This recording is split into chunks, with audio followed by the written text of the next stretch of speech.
हुई थाली पीताम्बरी को सामने पटक दियो। उसी समय महंत कहने लगे, ए भैया बाके बोले का बोले आज से तुम गंगे चराने नहीं जाओगे और बोले आज से तुम मंदिर के पहरेदार रहोगे। अरे हम न जाने कई वर्षों से बिहारी को भोग लगा रहे हैं, लेकिन आज तक बिहारी के दर्शन नहीं हुए और तुम गंगे चला रहे थे, तुमको भगवान के दर्शन हो गए। ये बहुत बड़ी बात है। आप जैसे ये कहा, ये भैया बाके हमसे भैया बहुत बड़ी भूल हो गई, ये बाके अब तुम जो है ना गौओं को जो है अब गौओं को नहीं चराओगे, आज से मंदिर के पहरेदार रहोगे। अब बाके मंदिर का पहरेदार एक पुरुष का डंडा रखे खड़ा है मंदिर के सामने। अब सामने खड़ा, अब बिहारी जी को एक दिन जाना था रास में, शरद पूर्णिमा में, तो बिहारी जी रास में जाना चाहते थे, लेकिन अब क्या करें,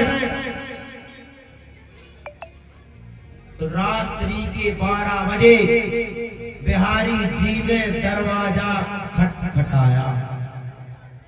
खटखटाया, जैसे ही खटखट किया वहां के बोला कौन है, तो बिहारी जी फिर चुप हो गए।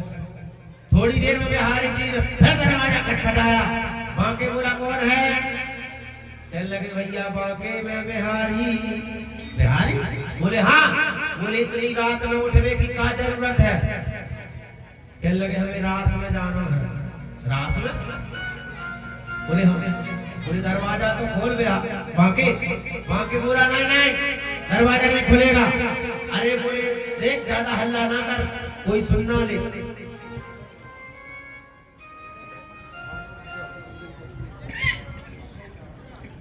बोले अच्छा, बोले हाँ।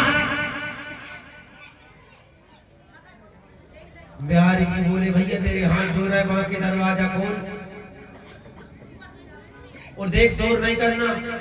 तो बाके ने धीरे से दरवाजा खोला, बिहारी जी बाहर आए।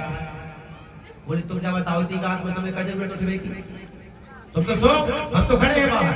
बोले रास में जाना है, रास में। बोले कैसो रास, बोले आज मैं वन में मधुर मधुर मुरली बजाऊंगा और गोपियां नाचने को आएंगी। तो बाके ने हाथ जोड़े कहने लगो हे भगवान तुम्हें शर्म नहीं आती, रात में नाच गोपियों के साथ नाचोगे, सो जाओ। बिहारी बोले ना ना सोने नहीं, और बोले आज भैया रात में जाने पड़ेगा चाहे कुछ हो जाए। तो हाथ जोड़ते जाने दे, बोले हम अकेले नहीं जाने देंगे, जाओगे तो हमारे साथ चलोगे। बिहारी बोले हमको अकेले जाना है, बाके बोले नहीं नहीं पहले भले जाते अकेले, लेकिन आप तो हमारे साथ चलो, चाहे कुछ हो जाए चलना ही पड़ेगा। अब बाके ने हट कर ली। अब जैसे ही महाराज बाके ने हट करी, बिहारी जी बोले ले जाना ही पड़ेगा चाहे कुछ हो जाए। बिहारी जी बोले चल भैया चलना है तो चल। तो बोले ठीक है चलो, लेकिन हमारे कंधे पर बैठो। कंधे पर बैठ के जाओ, पैदल नहीं जाओगे। बिहारी बोले ना ना भैया मुझसे चलते बनता है, मैं तो पैदल चल लूंगा। बोले नहीं नहीं कंधे में बैठ के चलोगे। अब फिर हट कर लिया। तो बिहारी जी बाके के कंधे में बैठ गए। बिहारी जी बोले मैंने एक काम करियो। बोले का, बोले तुम बाहर दूर बैठी हो और हम वहां रास होगा। तो बाके ने कहा ठीक है हम दूर ही बैठेंगे, कोई बात नहीं है, आप अपना रास रचा लेना। बोले ठीक है।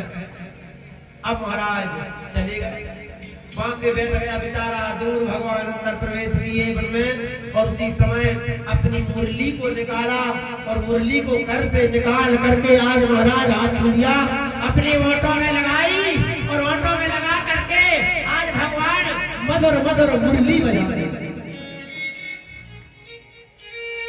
आज मधुर मधुर मुरली बजा रहे हैं और जैसे ही भगवान मुरली से सुर निकले, मधुर मधुर मुरली बजने लगी। उस मुरली की आवाज को जब गोपियों ने सुना, अरे सारी गोपी उस मुरली की आवाज को सुन करके पागल हो गई।